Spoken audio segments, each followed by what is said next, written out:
soal bisnis, terutama UMKM, kayaknya ada satu kata sakti yang jadi jawaban buat semua masalah ya. Modal.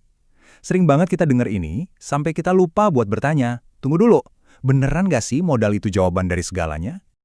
Nah, kalimat ini nih, bisnis saya mandek karena kurang modal. Kedengarannya familiar banget ya di telinga kita. Mungkin Anda sendiri pernah ngomong gitu. Atau paling nggak, pernah dengar teman sesama pengusaha curhat hal yang sama. Wajar banget kok, ini keluhan yang sangat umum. Tapi, gimana kalau ternyata asumsi kita selama ini salah? Coba deh, kita berhenti sejenak dan pertanyakan lagi keyakinan ini. Jangan-jangan, akar masalahnya bukan di situ. Jangan-jangan, ada sesuatu yang jauh lebih dalam yang selama ini kita abaikan. Disinilah kita masuk ke yang namanya jebakan suntikan modal. Kedengarannya aneh ya, sesuatu yang kita anggap solusi, malah bisa jadi bumerang yang bikin masalah jadi lebih besar. Dan ini bukan teori loh, ini kenyataan di lapangan. Polanya tuh sering banget kelihatan. Banyak loh bisnis yang berhasil dapat dana segar, tapi coba deh lihat beberapa bulan kemudian. Bukannya makin maju, malah stagnan di tempat. Nggak sedikit juga yang lebih parah, malah tutup.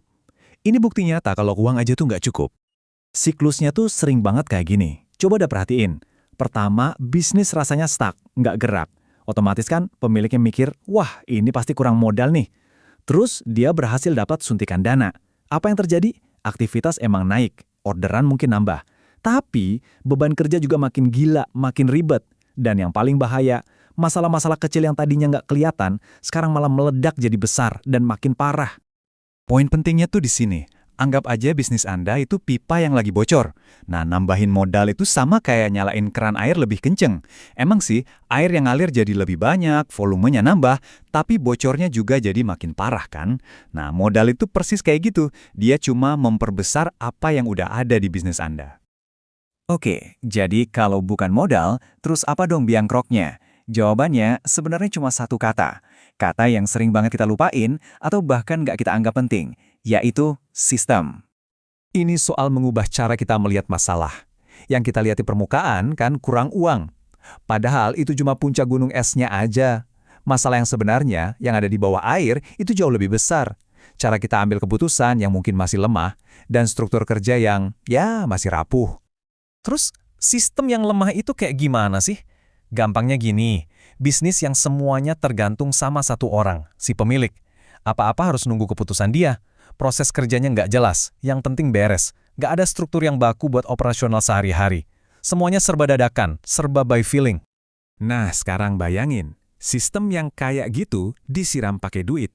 Apa jadinya? Ya kacau. Modal buat nambah stok. Kalau nggak ada sistem ngaturnya, ya jadi stok mati numpuk di gudang. Modal buat nambah karyawan, kalau nggak ada SOP-nya, ya malah jadi salah-salahan, koordinasi berantakan. Modal buat ngiklan lebih gencar, kalau nggak ada cara ngukurnya, ya sama aja buang-buang uang. Jadi, biar jelas ya, masalahnya itu bukan di uangnya. Uang itu netral kok. Masalah utamanya adalah nggak adanya sebuah sistem yang solid buat mikirin ini duit mau diapain ya sebelum uangnya keluar. Tanpa sistem, setiap rupiah yang kita belanjakan itu jadi kayak judi, untung-untungan. Nah, dengan pemahaman baru ini, yuk kita coba pikirin ulang apa sih sebetulnya arti dari pertumbuhan bisnis itu? Jangan-jangan bukan sekedar soal omset yang naik. Kalau ada satu hal yang perlu banget Anda ingat dari obrolan kita ini, tolong ingat ini baik-baik. Modal itu nggak bisa bikin bisnis yang sakit jadi sehat. Modal itu cuma kayak amplifier. Kalau sistem Anda udah bagus, modal akan bikin bisnis Anda jadi makin besar dan makin sehat. Tapi kalau sistem Anda berantakan, modal justru cuma akan mempercepat kehancurannya. Sekarang saya mau ajak Anda merenung sejenak. Coba tanyakan ini ke diri Anda sendiri. Gimana kalau masalah yang selama ini bikin bisnis saya stuck, ternyata nggak ada hubungannya sama sekali dengan uang? Gimana kalau jawabannya selama ini ada di tempat lain yang nggak pernah saya lirik? Kita tutup dengan satu pemikiran ini, dan ini penting sekali. Mungkin cara kita bercerita selama ini perlu dibalik. Bukan begini. Banyak UMKM mati karena kekurangan modal. Tapi begini, banyak UMKM mati karena modalnya datang sebelum sistemnya siap untuk menerima modal itu.